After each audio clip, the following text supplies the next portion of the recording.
Hello दोस्तों, welcome back to exam एक्सेलर। आज इस वीडियो में हम कवर करेंगे इंग्लिश का सेट 5। ठीक है, प्रीवियस का सेट 5 है ये। इसके अंदर हम पर्टिकुलर वीडियो के अंदर टीयर 1 जो था सीजीएल 2022 का, उसके शिफ्ट फर्स्ट के क्वेश्चन करेंगे। जो फर्स्ट सेकंड दिसंबर के शिफ्ट 1 थी, उसके क्वेश्चन को करेंगे। अप्रोच हमारी वो रहेगी एग्जाम ओरिएंटेड अप्रोच के। एग्जाम में अगर आपका क्वेश्चन आया तो आप उसे कैसे डील करेंगे, ठीक है, आप क्या दिमाग में लाना है, वो सब हम सीखते हुए चलेंगे इस पर्टिकुलर वीडियो के अंदर।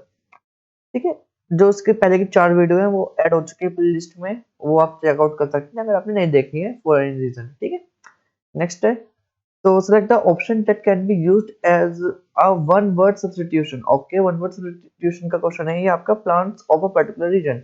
तो प्लांट्स के लिए पर्टिकुलर रीजन का हमारा यूज होता है फ्लोरा। ठीक है, और जो एनिमल्स होते हैं पर्टिकुलर रीजन के, उनके लिए क्या यूज होता है? फोना। फोना किसके लिए यूज होता है? आपका एनिमल्स के लिए यूज होता है। जो आपके बाकी के दो वर्ड्स हैं उनका मतलब देख लेते हैं। फ्लिंच, फ्लिंच का मतलब होता है to make a sudden small movement because of pain और फियर। हमने एकदम से कुछ मूव करना किसी डर के मारे या फिर किसी की भी चीज के लिए। फोना का मतलब मैंने आपको बता दिया है। और फ्लोटसम का मतलब होता है जो शिप होती है या फिर जो शिप के आप कह सकते हो जो टूटे फूटे पार्ट्स होते हैं उसको हम फ्लोटसम कहते हैं, जो समुद्र के अंदर में मिलते हैं। नेक्स्ट है Abu said that he so the picture. Okay, इसके अंदर हमें जो है सब्स्टिट्यूट बताना है। जो अंडरलाइन वर्ड है उसका फ्रेज है, बेसिकली उसका जो सब्स्टिट्यूट होगा वो बताना है। तो अबू सेड ये आपका जो है सिंपल पास्ट में है। जो ये वाला मतलब सेंटेंस दे रखा है आपको, वो दे रखा है आपको सिंपल पास्ट में। ठीक है, अब जो बचा हुआ सेंटेंस है आपका that he so the picture, जो दैट के बाद वाला सेंटेंस है, तो वो आपको सिंपल पास्ट में ना होकर वो किसमें होगा? वो आपका वो होगा पास्ट परफेक्ट में। ठीक है, पास्ट परफेक्ट में होगा। पास्ट परफेक्ट के लिए आपको क्या लगाना पड़ेगा? पास्ट परफेक्ट के लिए आपको लगाना पड़ेगा हैड। ठीक है, तो अब देखते हैं यहाँ पे हेड किसमें है। तो he had seen the picture, अब वो said that he had seen the picture, इसका ऑप्शन ये वाला होगा। नेक्स्ट है select the incorrectly spelled word. इसमें है आपका ये वाला वर्ड यहाँ पे इनकरेक्टली स्पेल्ड है। ये है SLEDGE, स्लेज होता है। ठीक है, स्लेज क्या होता है? ये आपने मूवीज वगैरह में देखा होगा जहाँ बहुत ज्यादा बर्फ वगैरह होती है। ठीक है, तो वहां पे जैसे कि एक कोई गाड़ी सी होती है, उसके आगे जो है कुछ मतलब डॉग्स होते हैं या फिर कुछ भी दो एनिमल्स होते हैं जो उसको लेके भाग रहे होते हैं। ठीक है, ड्राइंग तो मेरी इसमें इतनी अच्छी नहीं आ पाएगी। तो ये जो पीछे एक तरह से जो कार्ड होती है ना, उसको स्लेज कहते हैं, है ना, जो एक तरह से उस पर स्वाइप करती है, बर्फ वगैरह पे स्लाइड करती है ना। तो बाकी जो तीनों वर्ड्स हैं वो तो आसान ही है। टेक्सचर का मतलब एक तरह से बनावट हो गया। सेवरी का मतलब होता है कि attractive to a sense of taste और स्मेल, किसी भी चीज को मतलब उसके टेस्ट या फिर स्मेल से बहुत ज्यादा अट्रैक्टिव हो। और टेम्पर का मतलब होता है interfere with something in order to cause damage और मेक अनऑथराइज्ड ऑल्ट्रेशन।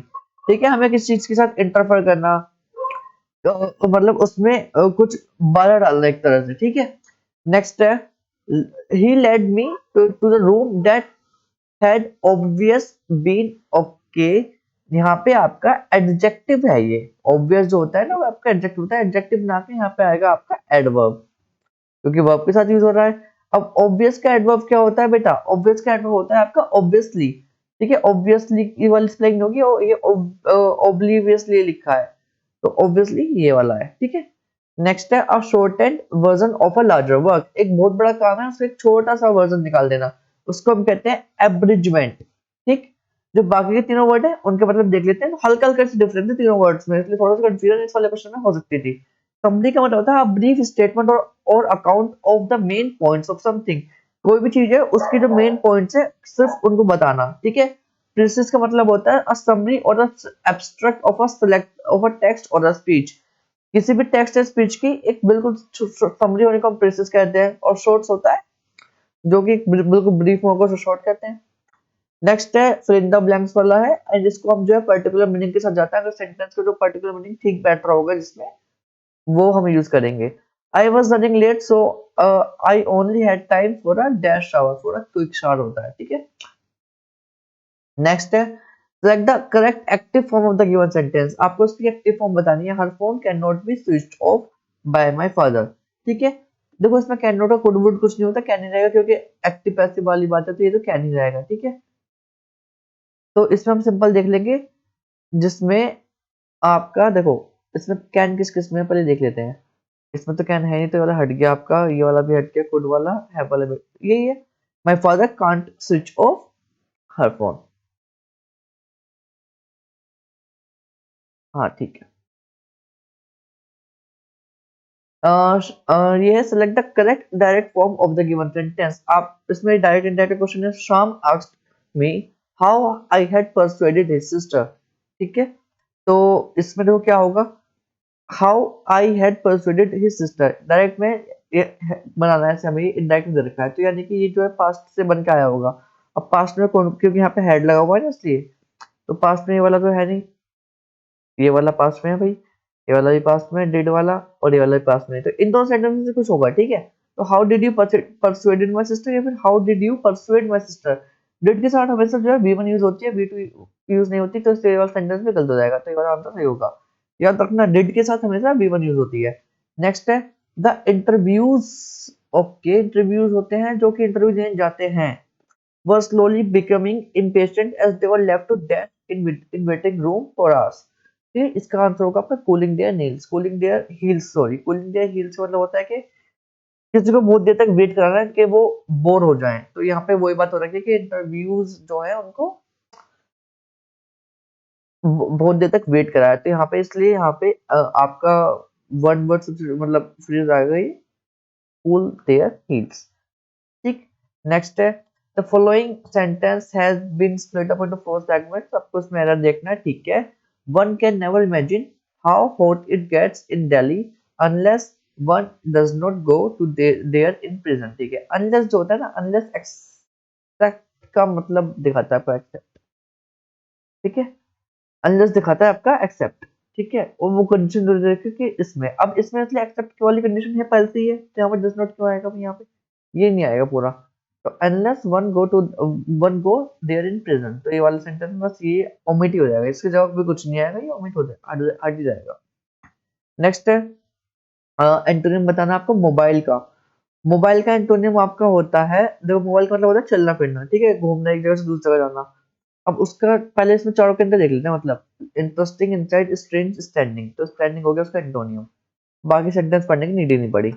नेक्स्ट है एक्सेलरेटेशन, इसमें इसका हमें सिनोनिम देखना है। एक्सेलरेटेशन का मतलब होता है बहुत ज्यादा खुशी, ठीक है, उमंग कह सकते हो आप, और उसका बिल्कुल जो सही सिनोनिम बैठ रहा है वो है आपका एस्टेसी। ठीक है, जो बाकी वर्ड, ठीक है, तो उसका मतलब क्या होता है, उमंग होता है, बस ये बात ध्यान रखनी थी आपको। PQRS का हो गया अभी सेंटेंस, सबसे पहले हम देखेंगे अपना ओपनिंग सेंटेंस कौन सा है। तो main source of water for Wular lake is river Jhelum. Okay, water Wular lake is also, देखो इज आल्सो लिखा हुआ है, यानी कि ये वाला सेंटेंस ओपनिंग नहीं हो सकता भाई। ठीक है, यानी कि पहले कुछ बात हुई होगी इसलिए बाद में आल्सो लिखा हुआ है। नेक्स्ट है कि भाई दिस लेक इज आल्सो, देखो यहाँ पे भी दिस आल्सो हो गया, इस लेक के पास कुछ और भी है ना।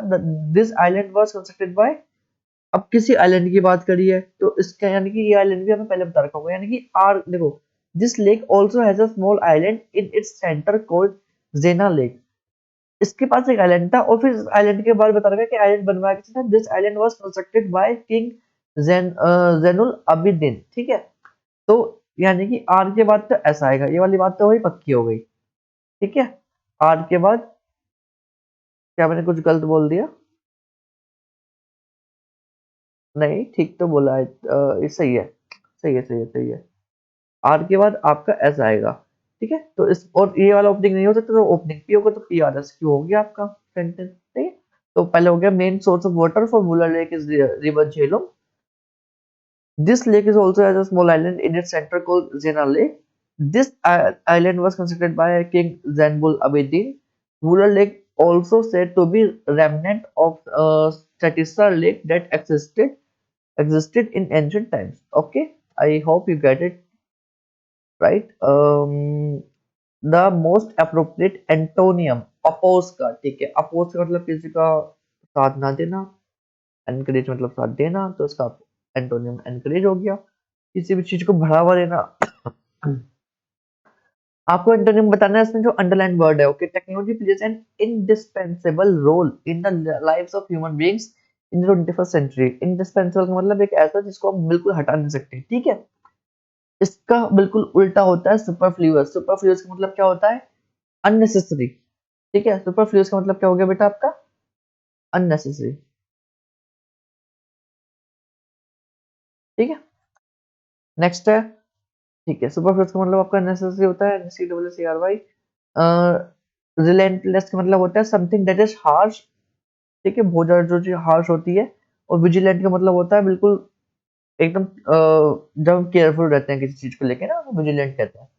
A sentence has been given with a blank to be filled with an appropriate word. Choose the correct alternative.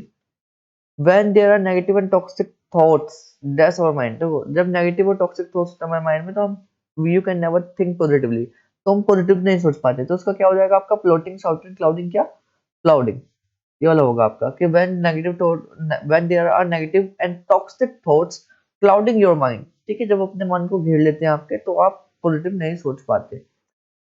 ठीक है भाई, प्लॉटिंग का मतलब एक बार चारों वर्ड्स का मीनिंग देख लेते हैं, मैं रीड कर देता हूँ। Plotting, secretly make plans to carry out an illegal और हार्मफुल एक्शन। ठीक है, किसी भी एक हार्मफुल एक्शन के लिए प्लान बनाना। शाउटिंग का मतलब चिल्लाना होता है। क्लाउडिंग का मतलब मैंने अभी आपको बता ही दिया। ठीक है, और जो हमारे सेंटेंस में था, और persuading induce someone to do something through reasoning और आर्ग्यूमेंट, कि किसी भी आर्ग्यूमेंट करके या फिर कुछ उस रीजन देके उसे हम मनाएं, परसुएड करें, है ना। Break the ice, break the ice मतलब होता है बहुत सारे मतलब जब ऐसे बैठे हुए हैं और कोई मतलब सब बैठे हुए हैं, सब अनकंफर्टेबल है, उनको कंफर्टेबल फील कराने के लिए कोई कुछ बोलता है, तो ही ब्रेक द आइस, इस तरह से हम कह सकते हैं, है ना। तो अब इसके अंदर देख लेते हैं इनके अकॉर्डिंगली क्या सही आंसर होना चाहिए। Break the ice, making people, make people meeting first time feel that, नहीं। अनकंफर्टेबल नहीं। डिटैच्ड भी नहीं। Making, make people meeting in the first time feel more comfortable, तो ये वाला सही ऑप्शन हो जाएगा। नेक्स्ट है, select the option that expresses the given sentence in active form। Active form बतानी है। the wounded man was being held by a few men। was being है यानी कि इसमें ing वाला पहले लगा होगा आपका, और वो भी पास्ट में होगा, ये वाली बात भी हमारे पास डन है। ठीक है, तो a few men यानी कुछ मैन है। अब यहाँ पे जो है was तो होगा नहीं, वर यूज होगा। a few men were helping the wounded man, तो उसका हो जाएगा ये वाला। नेक्स्ट है, select the incorrectly spelled word। incorrectly spelled word आपको बताना है। benign, mortified। mortified होता है ना, FIED होगा, तो ये तो यहाँ पर गलत है भाई, है ना। अब देख,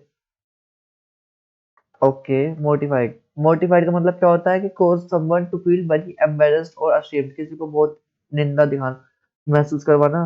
benign का मतलब gentle and kindly होता है। insecurities का मतलब lack of confidence, और dismay का मतलब होता है concern और distress caused by someone unexpected। ठीक, there is the part of sentence in the correct order। correct order में आपको लगाना है the continued। continued के बाद देखो the growing तो नहीं आएगा, the continued the growing नहीं। the continued along, along तो किसी के साथ ही आएगा। the continued has नहीं, इसके बाद helping verb भी नहीं आएगी। तो continued dominance of the, ये Q से स्टार्ट होगा, तो ये वाले दोनों ऑप्शन हट जाते हैं हमारे। तो Q वाला ऑप्शन है, Q वाला बच गया, Q वाला बच गया। इन दोनों ऑप्शन में भी देख लेते हैं हम अपना क्या है। ठीक है, the dominance of the athleisure trend along the pursuit of comfort, नहीं नहीं। ओके, तो ट्रेंड के बाद यहाँ पे आएगी आपकी कोई भी एक हेल्पिंग वर्ब। ठीक है, तो वो आएगी ये has had an significant impact on, के बाद फिर एक article on the growing sales of the sneakers along the pursuit of the comfort. ठीक है, तो आपको ये हो जाएगा आपका QSPR, ये वाला। ओके, वीडियो को पॉज करके आप पढ़ लीजिए एक बार, फिर स्टार्ट करते हैं करना। ठीक है, क्योंकि मैं पहले वाली वीडियो में बता चुका हूँ कि हम इसी तरह से करते आ रहे हैं, हर एक क्वेश्चन को हर एक वीडियो में डील करते हुए आ रहे हैं। तो आई होप अब तो आप थोड़ा सा अगर स्टार्टिंग से देख रहे हैं इस सीरीज को, मैं यही आपको सजेस्ट करूंगा कि छोटी छोटी वीडियोस है, आप चाहे 2x पे देखिए, बट स्टार्टिंग से देखिए, ताकि आपको पता लग जाए कि भाई एसएससी क्वेश्चंस किस तरह से पूछता है और कैसे क्वेश्चंस को चेंज करता है।